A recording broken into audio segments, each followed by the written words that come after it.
Friends, మీకు తెలుసా భారతదేశానికి మొదటిసారిగా కాఫీని ఎవరు తీసుకొచ్చారో? అతనే బాబా బుడాన్ గారి గడ్డమని కూడా చెప్పొచ్చు. 1677లో బాబా బుడాన్ గారు భారతదేశం నుంచి సౌదీకి మక్కా యాత్ర కోసం వెళ్ళారు. అయితే అక్కడ బాబా బుడాన్ గారు తొలిసారిగా కాఫీ తాగారు.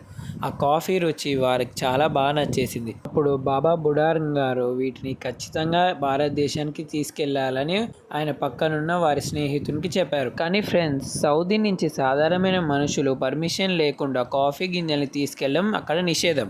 ఎందుకంటే కాఫీ కేవలం సౌదీకే పరిమితం కావాలని 150 సంవత్సరాల వరకు వీటిని బయటకి ఎక్కడికి ఎక్స్పోర్టింగ్ చేయకుండా చాలా స్ట్రిక్ట్గా ఉండేది. ఈ విషయం తెలుసుకున్న బాబా బుడాన్ గారు ఎట్లనైనా ఈ కాఫీ గింజల్ని ఇండియాకి తీసుకురావాలని చెప్పి కొన్ని కాఫీ గింజల్ని వారి గడ్డంలో దాచిపెట్టుకొని ఇండియాకి తీసుకొచ్చారు.